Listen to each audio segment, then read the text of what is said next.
waan hundumaa na jaalala si keessa kan jireenya argee siin eenyuutu si madaala si argachuun guyyaa gooftaa waan hundumaa na jaalala si keessa kan jireenya argee siin eenyuutu si madaala gaarummaan kan kenne kuusa mormattiin goruu danda'e akkamitti si dagadda si to'adda naga'e.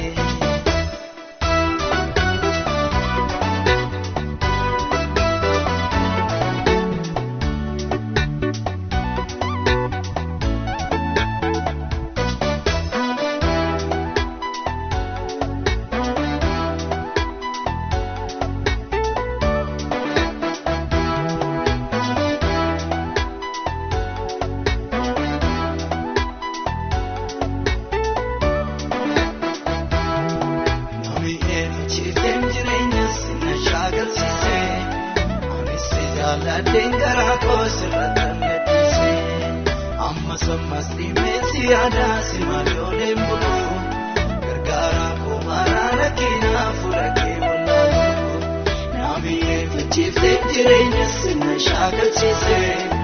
amisi jala dengara kosiratan yatise amma sammas dimensi ada simalolem bulu gargara ko yero rakina furake wallalu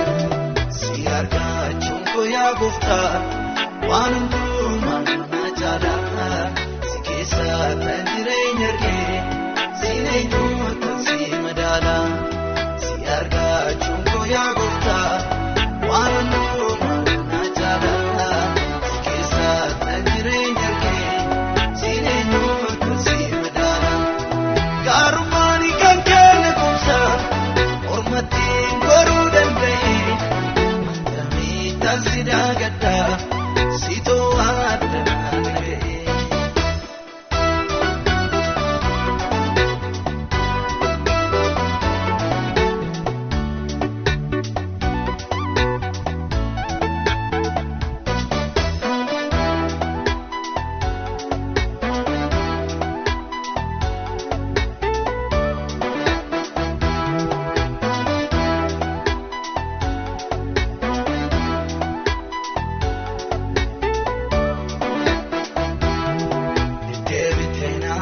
Sifta malan keessa jiru gaddaabde peenaa koo hirmaataa misa jirmatu ofii kootiin olee mutti yaadni koona jeeku argeera si malee jireenyi dhiibame achisitu deddeebitee naasoof sifta malan keessa jiru gaddaabde peenaa koo hirmaataa misa jirmatu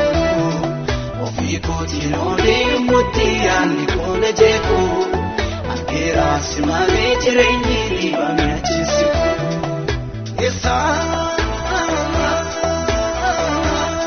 sakaan dhufe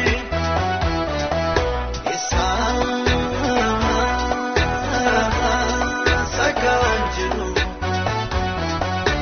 anaaf situ beeka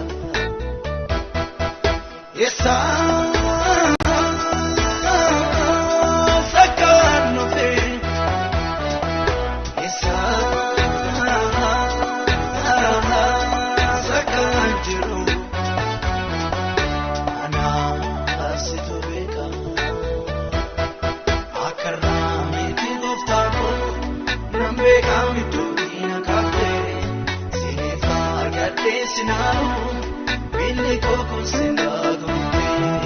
Malabe, Mati Vitada, Kenagati, Javisangabu, Amambe, Kusiva Cheta, Kankekana, Ningula,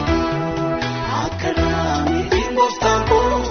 Nambe Kami to Tina Cafe, Sinifa, Gati Sinaro, Billy Coco Sinago, Malabe, Mati Vitada. Nagati javisan kabu, amambe kusiva cheta, kanke kana ningulabu. Ulma ke tu garaan jibsa, anfiro ma ke jalchisa, namar mara mara keti,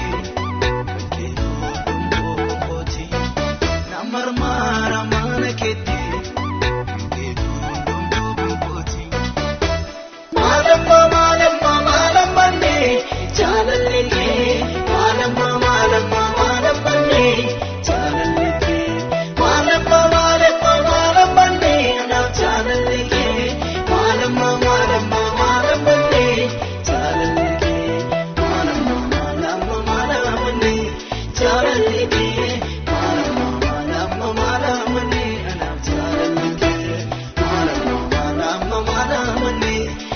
jaalalli kee